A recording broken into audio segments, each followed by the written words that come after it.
दोस्तों 23 और 24 जनवरी के दौरान हो सकता है कि उत्तरी मध्य प्रदेश राज्य के भी कुछ जिलों पर बारिश की गतिविधियां देखने को मिल जाए। देखिए, मैं 100% इस यानी कि श्योर नहीं हूं, लेकिन कुछ जो जीएस मॉडल हैं वे इशारा जरूर कर रहे हैं। मैं आपको एक एक वेदर मॉडल भी दिखलाऊंगा कि ऐसा क्यों लग रहा है कि बारिश हो सकती है मध्य प्रदेश के उत्तरी भागों पर। अगर होती है तो सिर्फ उत्तरी भागों पर होगी, वो भी कहीं पर बूंदाबांदी ही, ज़्यादा बारिश की संभावनाएं नहीं है। आइए मैं थोड़ा सा आपको पहले तापमान बता देता हूँ।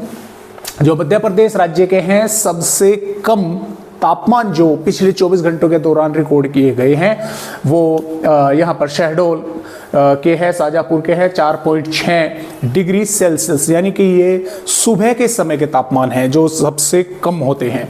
और इसमें कटनी में भी 4.7 रहा, मंदसौर पर भी 4.8 और चित्रकूट, सतना, रीवा पर 5.8 और खजुराहो, छतरपुर पर 6.2 सेल्सियस यानी कि डिग्री सेल्सियस। अब जो सबसे अधिक यहाँ पर जो तापमान रहे उनका भी थोड़ा जिक्र कर लें।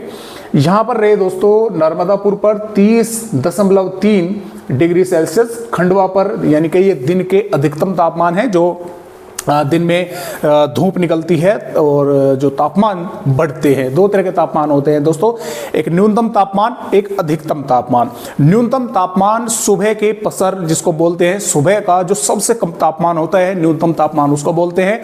और अधिकतम तापमान दिन का सबसे अधिक तापमान तकरीबन 3-4 बजे के आसपास होता है, तो उस समय का लिया जाता है। तो ये न्यूनतम और अधिकतम तापमान होते हैं। खंडवा का रहा 29.5, उज्जैन का 29.0 यानी कि 29 डिग्री सेल्सियस, इंदौर का 28.8 और बड़वानी का 28.6।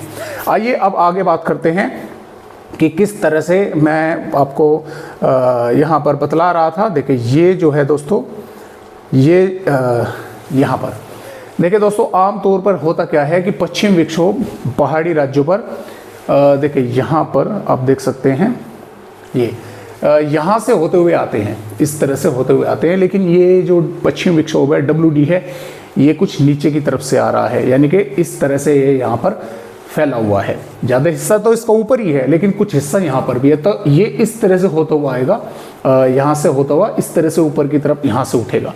तो हो सकता है उत्तरी मध्य प्रदेश के कुछ भागों पर थोड़ी बहुत बूंदाबांदी हो जाए 23 या 24 जनवरी के दौरान। संभावनाएं कम है, लेकिन फिर भी बूंदाबांदी हो सकती है। बादल वगैरह तो दिखाई देंगे ही देंगे।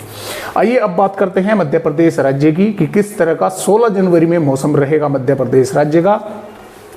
देखिए दोस्तों, मुरैना, भिंड, ग्वालियर और टीकमगढ़, निवाड़ी, छतरपुर, पन्ना, सतना, रीवा के भागों पर कुछ इलाकों में, गांव या शहरों पर कोहरा गिरने की संभावना है। कहीं पर हल्का फुल्का ही गिर कर रह गया, हल्की फुल्की ही धुंध रह गई, कहीं पर थोड़ा घना भी देखने को मिल सकता है। और हो सकता है इन जिलों के कुछ गांव शहरों पर कोहरा दिखाई ही ना दे, हल्का फुल्का ही दिखाई देकर रह जाए। जो श्योपुर, नीमच, मंदसौर, रतलाम, भोपाल, विदिशा, दमोह, कटनी, शहडोल, अनूपपुर, उमरिया के भाग हैं, यहाँ पर भी जो कोहरा है वो देखने को नहीं मिलने वाला है। हालांकि इक्का दुक्का भागों पर थोड़ा बहुत दिखाई दे सकता है, यानी कि संभावना हालांकि बहुत कम है। कोई वार्निंग मध्य प्रदेश पर नहीं दी गई है कोहरे को लेकर इन जिलों पर। और यहाँ पर 17 जनवरी की दोस्तों अगर हम बात करें तो 17 जनवरी में भी फिलहाल किसी भी जिले पर कोहरे की भी कोई वार्निंग नहीं है, लेकिन इन उत्तरी भागों पर कोहरा देखने को मिलेगा। मुरैना, भिंड, ग्वालियर, श्योपुर, शिवपुरी, टीकमगढ़, छतरपुर, पन्ना, सतना, रीवा के भागों पर, क्योंकि उत्तर प्रदेश के भागों पर 17 और 18 जनवरी में कोहरा बढ़ेगा, तो यहाँ पर भी इन भागों पर कोहरा देखने को मिलने वाला है। और यहाँ पर देखिए 19 जनवरी में भी कोई फिलहाल अपडेट जो है कोहरे का या बारिश का नहीं है, लेकिन जैसे मैंने आपको बताया कि 23 या 24 जनवरी के दौरान हो सकती है कुछ मध्य प्रदेश के भागों पर बूंदाबांदी देखने को मिल सकती है। तो जैसा भी होगा मैं आप सभी को अपडेट देता रहूँगा। आज की वीडियो में मध्य प्रदेश भाइयों को बस इतनी ही जानकारी।